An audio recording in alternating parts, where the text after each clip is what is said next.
আজকে আমি এখানে ছোলার ডাল নিয়েছি। ছোলার ডালকে ওভারনাইট আমি ভিজিয়ে রেখেছিলাম সারা রাত্রি ধরে। তো এটা আজকে আমি ছোলার ডালের ধোকা করে দেখাবো, ধোকার ডালনা।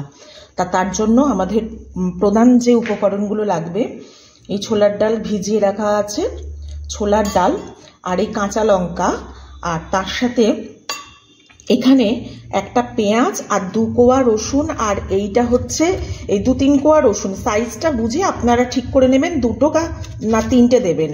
তার সাথে অল্প এইটুকু একটা আদার টুকরো, এটা দিয়ে একসাথে এটাকে আমি মিক্সির জারে দিয়ে পেস্ট করে নেব।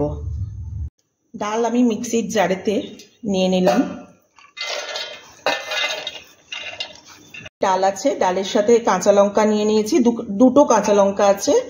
তার সাথে আমি এখানে নিয়ে নিলাম আদার টুকরোটা নিলাম, আর তার সাথে আমি এই 2 কোয়া রসুন, এটাও এর সাথে নিয়ে আমি মিক্সিতে পেস্ট করে নিয়ে ফিরে আসছি। দেখো এটা মোলায়েম হয়ে গেছে, এরম ভাবে বেটে নিতে হবে। এবার আমি এটা এখানে ঢেলে নেব। এখানে আছে ধনে, এটা জিরে, আর এটা আছে শুকনো লঙ্কা। এই 3টেকে আমি শুকনো খোলায় ড্রাই রোস্ট করে নেব। এরকম দেখো ধোঁয়া ধোঁয়া হচ্ছে, এরকম প্রথমে আমি এটা ভেজে নিয়ে নেব। লঙ্কাটাও আমি শুকনো একটু ভেজে নেব। আমি এতে স্বাদ মতো নুন দিয়ে দেবো, দিলাম সামান্য একটু চিনি। এবার এটা আমি ভালোভাবে মিশিয়ে নেব, খুব ভালোভাবে সুন্দর করে মিশিয়ে নিতে হবে। রেসিপি আমার মায়ের থেকে শেখা। মা ভীষণ ভালো ধোকার ডালনা করে, আর মায়ের থেকে শিখবে না মেয়েরা, কার থেকে শিখবে? শাশুড়ি মাও খুব ভালো রান্না করতেন, তার থেকেও আমি অনেক কিছু শিখেছি। এগুলোই তো আমাদের জীবনের অ্যাসেট, গুরুজনদের থেকে শেখা, এগুলোই তো আমাদের জীবনে থাকবে, তাই না? লঙ্কাটা বেশ ভাজা ভাজা হয়ে গেছে। এবার এই লঙ্কাটাও আমি নামিয়ে নিচ্ছি। তাতে একটু তেল দিয়ে নেব, সর্ষের তেল। তেলটা খুব ভালো করে কড়ার গায়েতে লাগিয়ে নেবে কিন্তু তোমরা, কেমন? আর এই যে ডালটা এই গরম তেলের মধ্যে দিয়ে দেব।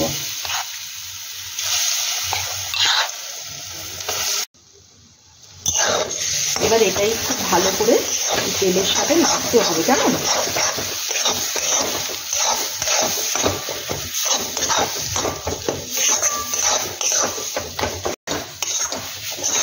এই তেলে এটা পাকাতে পাকাতে না এটা মন্ড মতো হয়ে যাবে, আর দেখলে বোঝাও যাবে যে ডালের যে কালো এই কালারটাও কিন্তু বেশ চেঞ্জ হবে, কেমন? সেটা কিন্তু বোঝা যাবে। তখনই এটা আবার কড়ার থেকে এই গরম গরম অবস্থাতেই নামিয়ে নিতে হবে।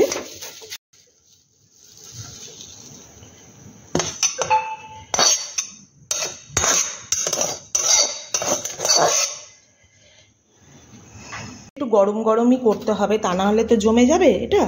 তখন এই হাত দিয়ে একটু চেপে চেপে এটাকে এরকম করে দিতে হবে, একটা সুন্দর করে শেপ দিতে হবে। পাশে একটা বিয়ে বাড়ি হচ্ছে, এত শব্দ, আর এদিকে আমার ছেলের পরীক্ষা। কি বলবো, আর বলার কিছু নেই। এটা এই অবস্থায় একটু ঠান্ডা যখন হয়ে যাবে তখন আবার এটাকে কাটবো। এটা একটু হাওয়ার মধ্যে রেখে দিলেই ভালো হয়। আচ্ছা, এবার আমি এই আলু চৌকো করে বড় বড় করে কেটে নিয়েছি, মানে একটা বড় আলুকে 4 ভাগ করেছি। আর এখানে পেঁয়াজ নিয়েছি রসুন, আর তেলেতে ফোড়ন দেওয়ার জন্য তেজপাতা আর টমেটো। আর আমি এবার পেঁয়াজ, রসুন, আদা সব একসাথে বেটে নেব। একটু আদা নিলাম, আর নিলাম লঙ্কা। এটা প্রায় ঠান্ডা হয়ে এসেছে, এবার আমি এটাকে কেটে নেব।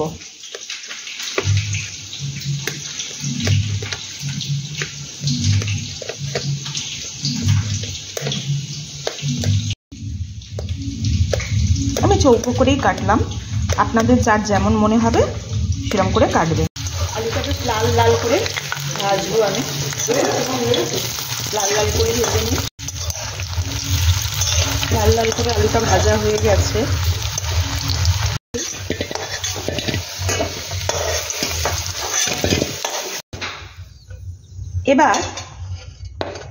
এবার এই তেলের মধ্যেই এই চৌকো করে রাখা টুকরোগুলো দিয়ে ভেজে নেব।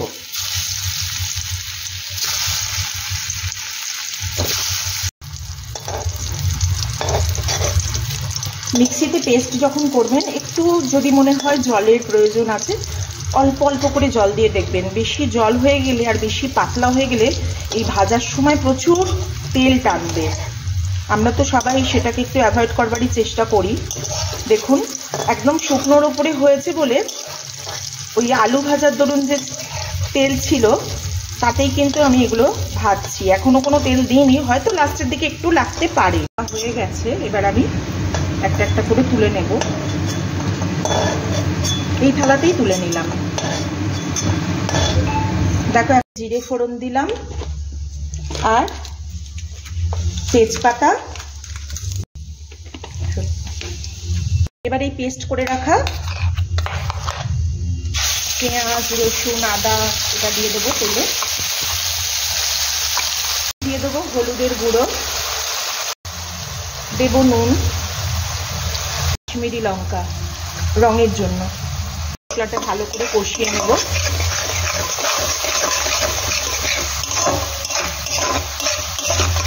মিক্সির জারে জল দিয়ে মিক্সিটাও ভালোভাবে ধুয়ে নেবো, দিয়ে জলটা দিয়ে দেব। মশলা প্রায় কষানো হয়ে গেছে, এবার দিয়ে দেবো এই আলুগুলো। খুব মশলার সাথে ভালো করে একটু কষিয়ে নেব, নিয়ে তারপর জল দেবো। কষানোটা আমার হয়েই এসছে। এইবার ওই এখানে না একটু গরম জল বসিয়ে দিয়েছি, মিক্সি ধোয়ার জলটা, আর প্লাস হচ্ছে একটু গরম জল, মানে উষ্ণ জল দিলে তরকারির স্বাদ না আরো ভালো হয়। এটাতে ঢেলে দিই।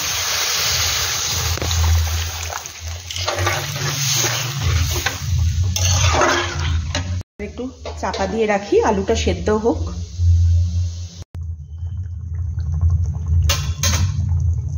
আলুটা মোটামুটি সেদ্ধ হয়ে গেছে, এবার আমি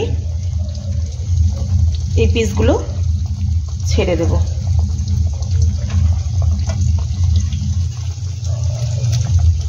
তরকারিটা অলমোস্ট হয়েই এসেছে, জাস্ট এতে একটু ঘি আর গরম মশলা দেবো আর নামিয়ে নেব।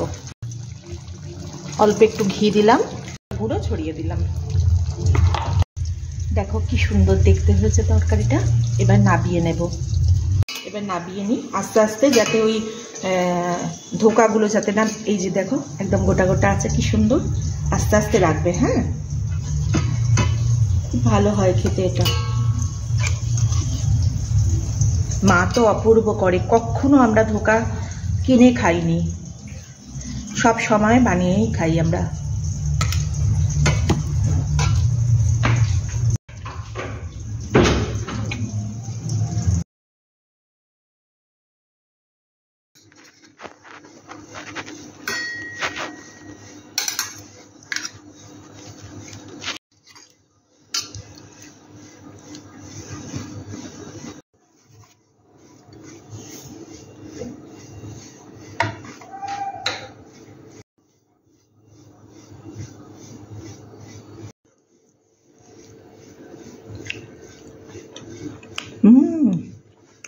অপূর্ব খেতে হয়েছে।